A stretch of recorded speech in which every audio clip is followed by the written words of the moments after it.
நம்ம சேனல்ல பயோகிராஃபிலாம் பார்க்குறோம். அந்த வகையில் இன்னைக்கு யாரோட பயோகிராஃபின்ட்டு எல்லாரும் தான் போய் கெஸ் பண்ணியிருப்பீங்க. ஆமாங்க, சிவாங்கியோடைய அம்மாவான சிங்கர் பின்னி கிருஷ்ணகுமார் அவர்களை பற்றி தான் எல்லாரும் இந்த வீடியோவில் பார்க்க போகிறோம்.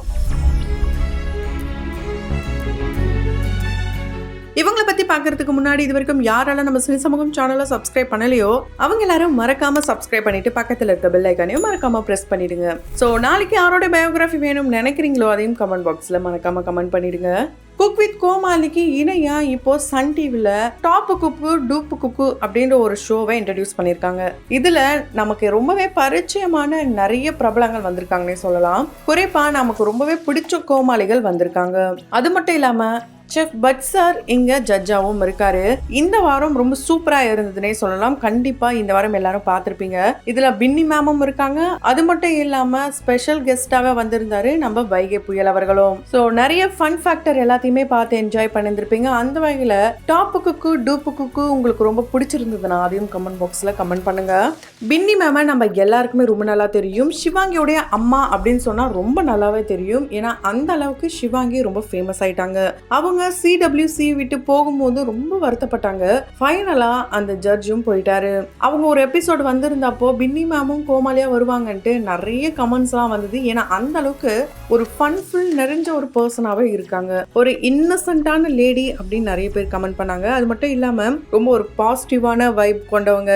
ராரா சாங்குக்கு சொந்தக்காரியே அவங்க தான். இவங்கள கண்ணழகி அப்படின்னு சொல்லி சேச்சி அப்படின்ட்டு செல்லமா நிறைய பேர் கூப்பிடுறாங்க. அந்த அளவுக்கு ஃபேன் ஃபாலோஸ் இவங்களுக்கும் இருக்கு. இவங்களை ரொம்ப ஜாலியா பார்த்துருக்கோம். ஆனா இவங்களுடைய லைஃப்லயும் நிறைய அப்ஸ் அண்ட் டவுன்ஸ் எல்லாம் நடந்திருக்கு.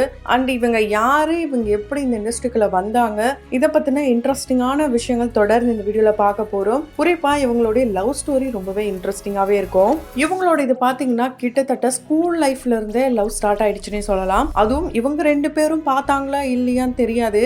ஆனா இவங்கள பார்த்து நிறைய பேர் இந்த பேர் நல்லா இருக்குல்ல, கண்டிப்பா இவங்க ரெண்டு பேர் தான் சேர போறாங்க பாரு ஃபியூச்சர்ல. இது போலலாம் நிறைய ரூமர்ஸ்லாம் இவங்க ஒன்னா ஸ்டேஜ் பர்ஃபார்மன்ஸ் பண்ணும்போது பொதுமக்கள் பேசி கேட்டிருக்காங்களாம். பின்னி அவர்கள் பாத்தீங்கன்னா ஒரு மலையாளியா இருந்திருக்காங்க. தமிழ் நல்லாவே இப்ப பேசுறாங்க.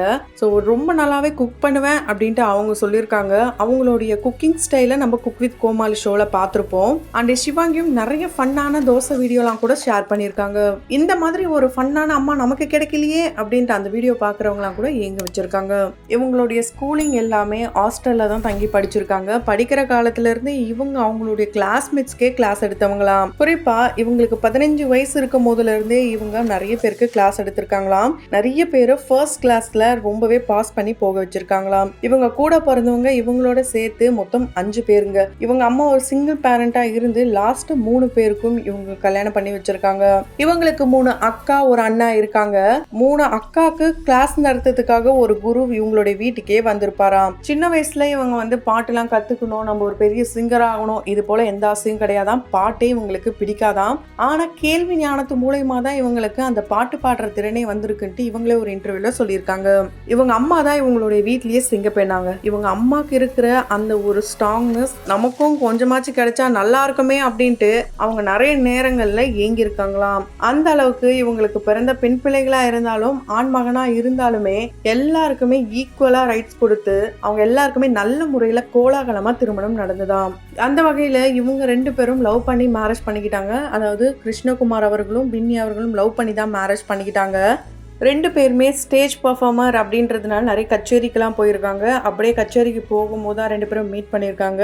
குறிப்பா பின்னி அவர்களுடைய அண்ணனுடைய ஃப்ரெண்டு தான் கிருஷ்ணகுமார் அவர்கள். கிருஷ்ணகுமார் அவர்கள் மேக்ஸ்ல ரொம்ப பின்னி பெடல் எடுப்பாராம். ஆனா 13 வயசு இருக்கும் போதே அப்படியே பாட்டுக்கு மாறி இருக்காரு. வாய்ஸ் ட்ரெய்னர் அண்ட் கம்போசரா மாறி இருக்காரு.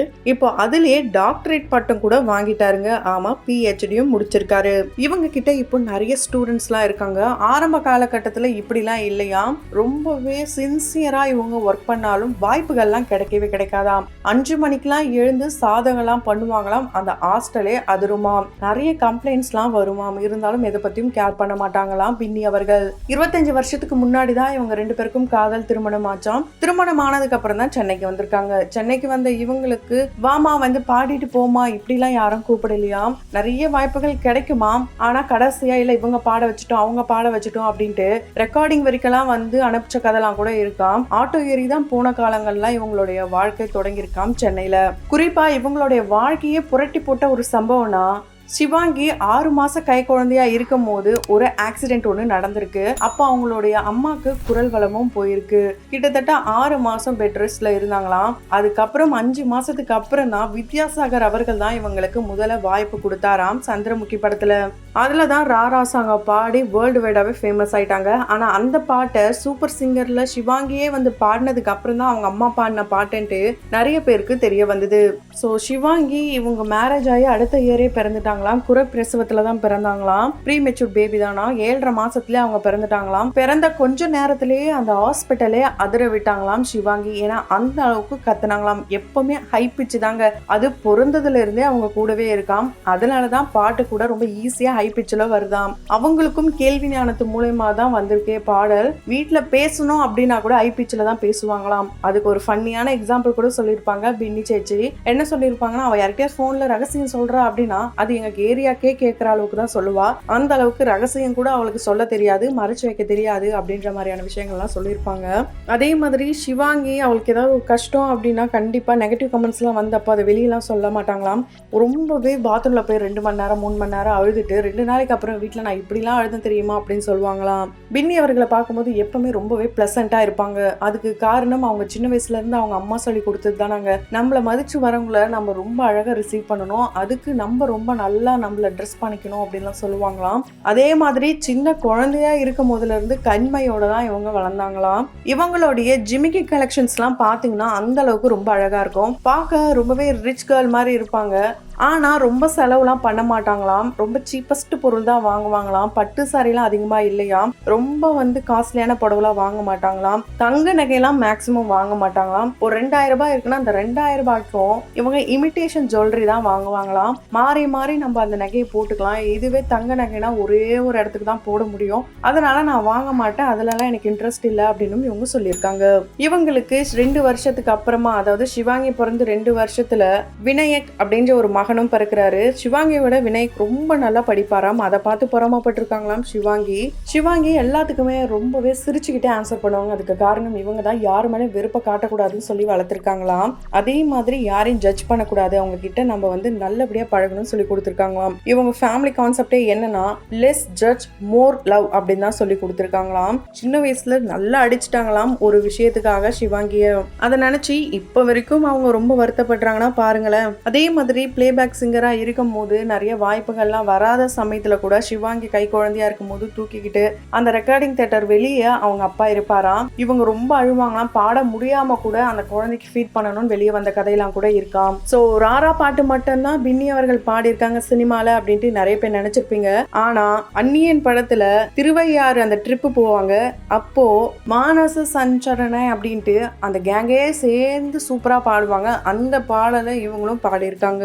அது மட்டும் இல்லாம கிரிட்டிக்ஸ் ஃபார் சில்ட்ரன் அப்படின்ற ஒரு ஆல்பத்துல அலைப்பாயுதே கண்ணா என் மனம் மிக அலைப்பாயுதேன்ற பாடலையும் பாடியிருக்காங்க. வடிவேல் சார் கூட தான் இப்ப டாப்பு குக்கு டூப்பு குப்புல நிறைய கலக்கனான விஷயங்களை பண்ணிருப்பாங்க பின்னி மேடம். அதே அவருடைய படமான இம்சை அரசின் 23ஆம் புலிகேசி படத்துல ஆடவா பாடவா ஆணழகனை தேடி வா பேரின்பம் காணலாம் வா இந்த ஒரு பாடலையும் பாடியிருப்பாங்க. சோ நிறைய பாடல்கள் பாடினாங்களாம். ஆனா அந்த பாடல்கள்லாம் வெளியாகவே இல்லையாங்க. அந்த மன வருத்தம் இவங்களுக்கு இருக்கு. அது மட்டும் இல்லாம இவங்களுடைய வாய்ஸ் ரொம்ப நல்ல முறையில பயன்படுத்திருக்கலாம் இண்டஸ்ட்ரியில, ஆனா பயன்படுத்தல அப்படின்றது மிகப்பெரிய ஒரு சோகம் தான். சோ பின்னி அவர்களுடைய ஒரு பாசிட்டிவ் எனர்ஜி உங்களுக்கு எந்த அளவுக்கு பிடிக்கும், அவங்களுடைய வாய்ஸ் உங்களுக்கு எந்த அளவுக்கு பிடிக்கும்ன்றத கமெண்ட் பாக்ஸ்ல கமெண்ட் பண்ணுங்க. தொடர்ந்து பயோகிராஃபிலாம் பார்த்து என்ஜாய் பண்ணணும்னு நினைச்சீங்கன்னா உடனே நம்ம சினி சமூகம் சேனலை சப்ஸ்கிரைப் பண்ணிட்டு பக்கத்துல இருக்க பெல் ஐக்கானையும் மறக்காம பிரஸ் பண்ணிடுங்க.